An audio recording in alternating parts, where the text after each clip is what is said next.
नुपुर शर्मा को उठा करके पहले जेल में पूछ डाले, उससे जो उसने जो गुनाह किया है उसके लिए फिर कोर्ट तय करे क्या क्या वास्तव में वो सज़ा की पात्र है या नहीं। अगर सज़ा की पात्र है तो उसको सज़ा मिलनी चाहिए। नुपुर शर्मा को गिरफ्तार करो, जेल पहुंचाओ। अरे जो सही और गलत होगा वो कोर्ट तय करेगी। अगर प्रोफेसर रतन लाल एक ट्वीट कर देते हैं या एक कुछ लिख देते हैं तो उनको रात के अंधेरे में पुलिस उठा लेती है बिना नोटिस के। और वहीं दूसरी तरफ बीजेपी के राष्ट्रीय प्रवक्ता नुपुर शर्मा इतना बड़ा बयान देती है कि जिससे सरकार की इंटरनेशनल लेवल पर, भारत की इंटरनेशनल लेवल पर बेइज्जती होती है, उसको गिरफ्तार तक नहीं किया जा रहा है। आखिर सरकार कहना क्या चाह रही है, बताना क्या चाह रही है, समझाना क्या चाह रही है, बताए तो सही। या तो सरकार की ये कहे, या तो मोदी की कैबिनेट ये कहे, या तो मोदी की सरकार ये कहे, या तो भारत सरकार ये कहे कि हम नुपुर शर्मा को बचाना चाह रहे हैं, या फिर वो ये कहे कि नहीं हम उसको जेल में डाल करके मामले को शांत करना चाहते हैं। सरकार चाहे तो उस मामले को 2 दिन में ख़त्म कर सकती है। नुपुर शर्मा को गिरफ्तार करो, जेल पहुंचाओ। अरे जो सही और गलत होगा वो कोर्ट तय करेगी। हम पिछले 8-10 साल से वो हिंदू मुसलमान कर रहे थे, जो जहर घोला गया था उसकी फसल तैयार हो गई है, वो कट रही है।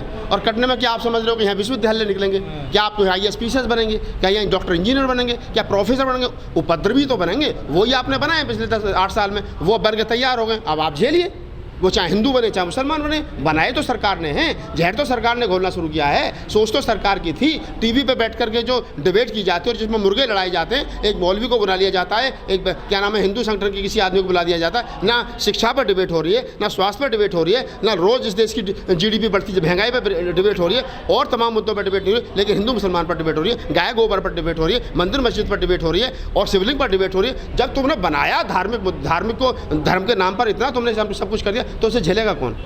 आने वाली नस्लें तो काटेंगी इसको। और मैं आज बता रहा हूँ बड़ी जिम्मेदारी के साथ, देश जिस रास्ते पर चल रहा है, हम उस रास्ते पर चलने के आने वाली नस्लों की पीढ़ियाँ उनकी कमर टूट जाएगी इस नफरत की आग को बुझाने में। आप मुसलमानों को गाली दीजिए, आप मुसलमानों की दाढ़ी पकड़ करके आप उनसे कह रहे हैं जय श्री राम बोल, आप उनकी टोपी पकड़ करके कह रहे हो कि टोपी क्यों लगा रखी है। आपको उनके खाने से दिक्कत है, भाषा से दिक्कत है, पहनने से दिक्कत है, उनके कल्चर से दिक्कत है, ये आपका आंतरिक मामला। इससे इराक, ईरान और कुवैत को कोई मतलब नहीं है। लेकिन अगर आप मोहम्मद साहब पर टिप्पणी करोगे तो आप समझिए वो फिर इंटरनेशनल मामला है, और उस इंटरनेशनल मामले में सरकार को जवाब देना पड़ेगा।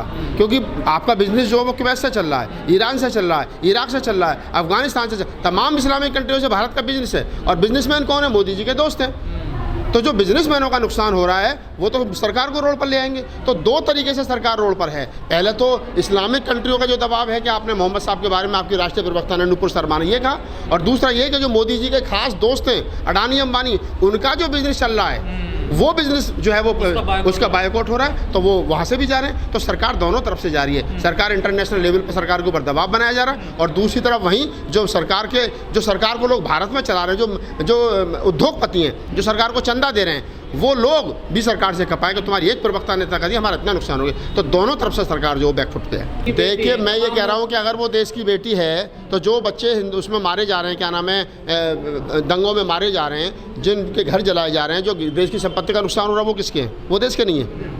अभी जैसा आपने बताया कि 2 बच्चे हिंसा में मारे गए, वो देश के नहीं थे क्या? वो भी तो देश के हैं। रोज़ लोग मारे जा रहे हैं, वो देश की संपत्ति का नुकसान नहीं हो रहा है। ये जो चिरकुट किस्म के लोग हैं, ये जो अनपढ़ और कुपढ़ लोग हैं, जो ये कह रहे हैं कि नुपुर शर्मा देश की शेरनी, देश की बेटी है, देश की शेरनी। अच्छी बात है, तुम्हारे लिए देश की बेटी हो सकती है। हमने गलत किया कि वो देश की बेटी नहीं है। देश के तो सब लोग हैं, कोई बेटा है, कोई बेटी है, कोई चाचा है, कोई ताऊ है, कोई फूफा है, कोई फूफी है। इसमें कौन सी बात है? लेकिन ये कह देना कि नहीं उसने गुनाह किया इसलिए उसको बचा लिया जाए कि उसने मोहम्मद साहब के बारे में टिप्पणी की है इसलिए वो देश की बेटी है। कुछ हिंदू संगठन सिर्फ इसलिए कह रहे हैं कि वो क्या नाम है देश की बेटी है कि उसने मोहम्मद साहब के बारे में जिक्र। अरे तुम्हें मालूम होना चाहिए, भारतीय संविधान इस बात की इजाज़त नहीं देता कि आप किसी धर्म के बारे में बोलें। क्यों बोल रहे हैं आप किसी धर्म के बारे में?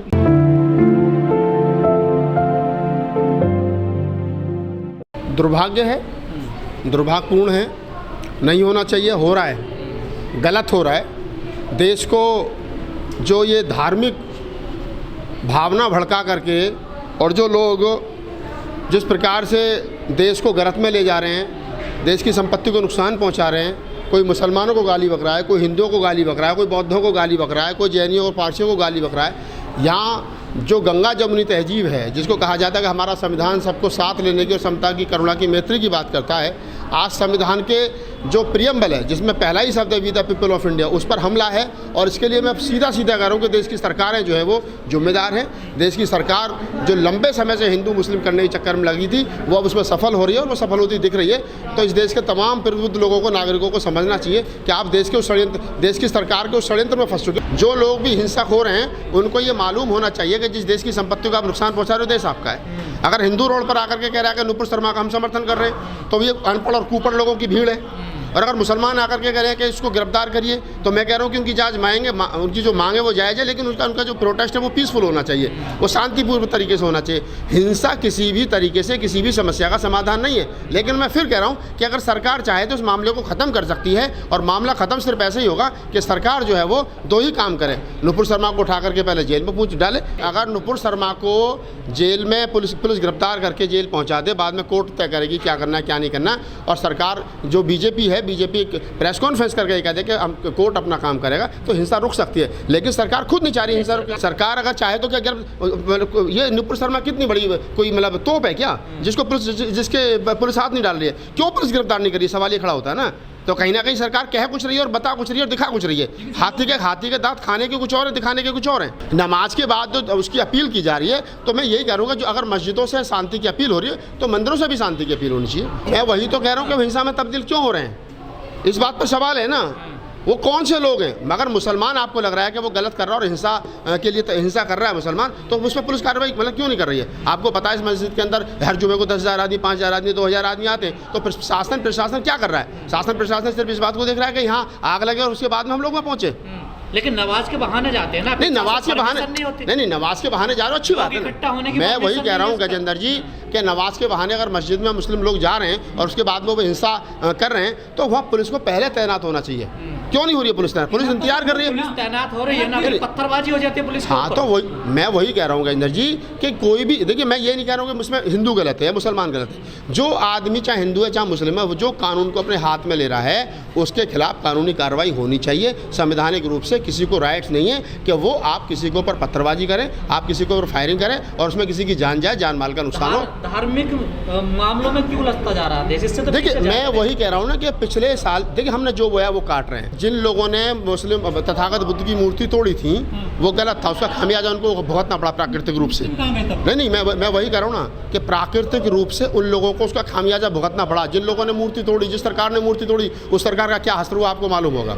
किसी ने कुछ नहीं कहा, लेकिन प्राकृतिक सबसे हिसाब लेती है, उनका क्या असर हुआ आपको मालूम है। और जो आप कह रहे हो कि कोई मुस्लिम नहीं बोला, मैं ये कह नहीं रहा मुस्लिम बोले हिंदू बोले, मैं कह रहा हूँ मानवता की बात करिए ना, इंसानियत की बात करिए। क्यों नहीं करते आप? कट्टरता दोनों तरफ, बिल्कुल कट्टरता दोनों तरफ। बाबा साहब डॉक्टर अम्बेडकर ने कहा कि अगर इस्लाम में सबसे अगर कोई चीज़ है तो वो है कि उनकी कट्टरता, इस्लाम की कट्टरता इस्लाम के लिए हानिकारक है, तर्क नहीं कर सकता। इस्लाम तो नहीं कहता ना। नहीं, इस्लाम नहीं कहता, लेकिन इस्लाम के मानने वालों के अंदर जो कट्टरता है वो इस्लाम को सबसे ज़्यादा नुकसान पहुंचा रही है। नहीं, मैं तो देखिए पुलिस प्रशासन अगर न्यायिक रूप से कानूनी कार्रवाई कर रही है तो मैं समझता हूँ कि अगर कहीं निष्पक्ष रूप से कार्रवाई होनी है तो होनी चाहिए। लेकिन हाँ, अगर पक्ष के साथ में हो रही है कि मुसलमान यहाँ ज़्यादा कर दो या कम कर दो, ये हिंदू ऐसा छोड़ दो, इसे गिरफ्तार मत करो, इसे गिरफ्तार कर लो, तो वो गलत है, वो नहीं होनी चाहिए। मकान तोड़ने कौन देता है ऑर्डर? नहीं, ये तो देखिए मकान तोड़ने का ऑर्डर, तमाम ये जितने ऑर्डर है ये सरकार अपनी मनमानी चला रही है। अगर मकान तोड़ना ही बिल्डोजर ला करके मकान तोड़ देना समस्या का समाधान है तो फिर ये जज और कोर्ट और कचहरी क्यों बना रखी है? फिर तो आप ही तय कर लो, फिर तो बिल्डोजर ले आओ, क्या जरूरत है?